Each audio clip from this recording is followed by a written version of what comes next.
Gente, tá no ar a terceira temporada do meu testemunho de um dos momentos mais difíceis da minha vida. Na primeira temporada, nós falamos sobre a empresa lá, o crematório, onde eu trabalhei, né?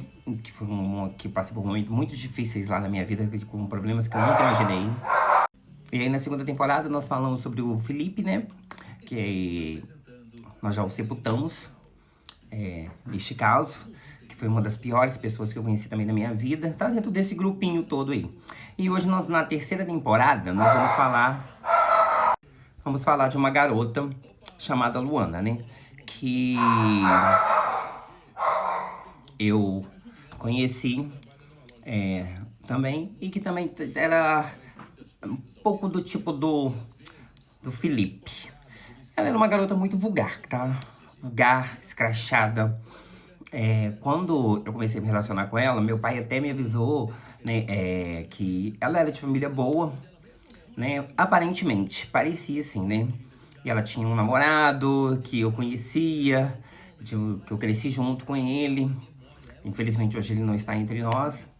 Mas era uma menina sem educação, inconveniente, eu já falei vulgar, mal educada, nem sei porque eu andava com ela. Era exploradora, egoísta e vagabunda, né? Assim, preguiçosa, né? Até o namorado dela tinha falado comigo que ela era porca e todas essas coisas.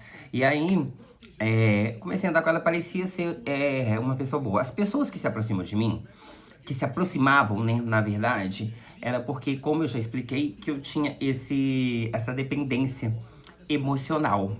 Então, como eu queria muito alguém para poder contar os problemas que eu passava dentro da minha casa, as brigas com a minha família, então essas pessoas se aproveitaram dessa situação. Foi a porta que elas precisaram para se fazer de minha amiga. Porque eu sempre tive condições, eu sempre tive bastante dinheiro na época, né? Porque eu era o único que trabalhava dessa turminha, ninguém trabalhava. Então, para bancar cigarro, droga, homem, todas essas coisas, era o Maiquinho, o escravo, o moreninho, o negrinho favelado que mora lá no Alto do Furtado, mas que era o que tinha dinheiro, né? Porque eles não tinham as mesmas condições que a minha família tinha, e tinha condições de me proporcionar. Mas como eu era muito carente emocionalmente e eu tinha essa necessidade de ter alguém para compartilhar as minhas coisas, porque o que eu via da janela da minha casa eram pessoas sendo umas amigas das outras. E aí, quando eu fui tendo contato com o mundo, fora da minha casa, que eu fui ver que realmente tudo isso era só ilusão, que ninguém é tão amigo de ninguém quanto se aparenta. E aí ela era uma menina tão inconveniente, porque assim, em alguns momentos ela me sufocava tanto, porque ela e o Felipe me ligavam o dia inteiro, eles ficavam em casa sem ter nada pra fazer, de bunda pro alto. E aí eles ficavam me ligando o dia inteiro e eu tinha que trabalhar pesado com os meus pais. Eu só comecei mesmo a trabalhar trabalhar, quando eu comecei a me relacionar com essas pessoas. Porque o meu pai e a minha mãe foi vendo que eles não queriam trabalhar e que tudo que eles iam fazer, eles dependiam de mim. Né? E aí eu gastava todo o limite do cartão de crédito, eu gastava todo o meu salário e o meu pai que pagava as minhas contas. Né? E aí ele foi cortando isso, me colocando para trabalhar, que foi uma forma que ele encontrou para eu vendo como é difícil ganhar dinheiro, não seria tão fácil para me soltar assim. Só que, por eu ter muitos conflitos com a minha família, como eu já falei, eu não suportava ficar dentro de casa, então eu sempre queria estar na rua e era a porta perfeita. Todas essas pessoas se envolviam com coisas erradas, tá? Ela tinha um namorado que uma vez deu um tapa na cara dela aqui no bar, que era bandido, mexia com coisas ilegais, foi morto assim a tiros, uma coisa horrorosa, tá? Se envolvia com muita gente assim, do nível dela mesmo. Ela era uma pessoa tão vulgar que ela não sabia se comportar, por exemplo, dentro da sua casa. Se você tá lá com seu pai, com a sua mãe, ela ia no banheiro de porta aberta. Ela vinha puxando, sabe aquelas calças de moletim, aquelas calças bem vulgar, gente, de moletim que o povo usava no começo dos anos 2000? Ai, era esse tipo de calça, ficava puxando assim, sabe? Nossa, aí ele me levava pra casa dela, ia no banheiro de porta aberta, fazia número 1, número 2. Ai, totalmente, gente, eu fui criado num outro nível, num outro patamar. E o pai e a família dela achava que era eu que levava ela pro mau caminho. Tudo bem. Aí eu saía, ela ficava a noite inteira na rua comigo, porque era eu que tava bancando. Mas se ela fosse tão boa assim, por que eles não mandavam ela trabalhar? ela ir trabalhar. Então ela andava nas minhas costas, aí pedia pra mim comprar cigarro, aí eu comprava, e eu bobo, gente, eu comprava o maço de cigarro mais caro, né?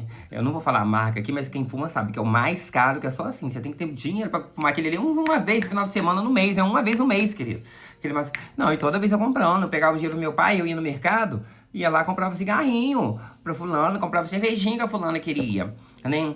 E aí essa fulana, nos dias que eu não tinha dinheiro, ela me incentivava a pegar as coisas dentro da minha casa, tá? Assim, eu não ia muito na onda não, mas fazia muita pressão porque eu tinha que trabalhar. E nos dias que eu não gostava de atender ela, o que que acontecia? Ela me esperava, como eu tinha que descer pra faculdade ou ir pra casa do Felipe, que era aquela cobra peçonhenta, né? Ela ficava me esperando na esquina. Né? Muitas vezes assim, quando eu saía, ela via que eu não tava atendendo, ela falava que não, ele não vai sair, ele vai sair só com o outro e vai sair comigo sim. Ele tem que andar comigo, se ele vai bancar o outro, ele tem que me bancar. O povo me via assim, sabe? Como o otário negro que banca as pessoas que se dizem suas amigas. Até que chegou um momento de todo esse relacionamento, a gente tava num bar, num bar que vou falar o nome, era o bar do Serginho, as pessoas que conhecem, sabe? Eu vou só falar assim porque tem muitos bares desse tipo, esse mesmo nome. A gente tava lá sentado, e aí tava ela e o Felipe, e aí estavam passando pessoas, assim, aí os dois começaram a falar, nossa, coitadinho dele, sabe? Fico muito com pena do Michael, porque o pai dele bate nele, a mãe dele bate nele, bota ele pra fora de casa, deixa ele sem comida, a gente fica com muita peninha dele, como se assim, e as pessoas que eles estavam falando isso eram pessoas que eu nunca tinha visto na frente, o povo me olhando assim, né? E eu fiquei constrangido com aquela situação. Eles falaram com o povo, não falei nada, porque eu nunca fui barraqueiro. Na hora que o povo foi embora, eu falei assim, olha, o negócio é o seguinte, as coisas que eu conto pra vocês da minha intimidade, eu conto pra vocês porque eu acho que vocês são meus amigos. E vocês não têm o direito de falar mal dos meus pais. Sabe por quê? Porque o dinheiro que eu tenho vem da empresa dos meus pais. E eu, inclusive, eu tô pagando bebida pra vocês. Então, se os meus pais não prestam, né, o de vocês que prestam tanto, cadê? Que eu não vejo seu pai e sua mãe dar R$ 1. O pai e a mãe do filho não davam R$ 1 pra ele. Da Luana também não davam nada. Nada. E aí o meu pai e minha mãe que eram escrotos, o meu pai e minha mãe que não prestava, o meu pai e minha mãe que era ruim, mas eles andavam no carro zero do meu pai, andavam no meu cartão de crédito, no dinheiro que o meu pai me pagava como salário, entendeu? Porque eles queriam ficar na rua a noite toda. Essa menina, sabe o que ela fez comigo uma vez, de tão ordinária que ela é? Eu nunca mais quero ver ela na minha vida. Nunca mais. Teve uma vez que ela veio aqui visitar os parentes dela, e aí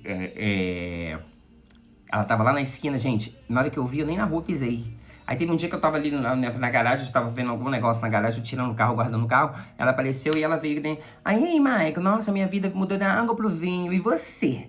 Tá na mesma? Aí eu falei com ela assim, tô na mesma, sabe? Eu tô vivendo a minha vida como eu sempre vivi. Trabalhando, saindo com meu dinheiro, sem depender nada de ninguém. Se eu quiser chegar em casa de manhã, se eu quiser ficar 2, 3 dias fora, eu fico porque eu trabalho e eu gasto meu dinheiro. Eu nunca saí nas costas de ninguém. Falei com ela assim. E ela sempre me chamava, porque ela mudou de cidade, ela sempre me chamava pra ir pra lá. Até os parentes dela falavam, visitar fulano. Depois que assim, que ela saiu daqui, que o pai dela tirou ela daqui, nunca mais foi a melhor coisa que o pai dela fez. Não pra ela, pra mim. Tirar aquele encosto da minha vida. Graças a Deus, gente. Que menina ordinária.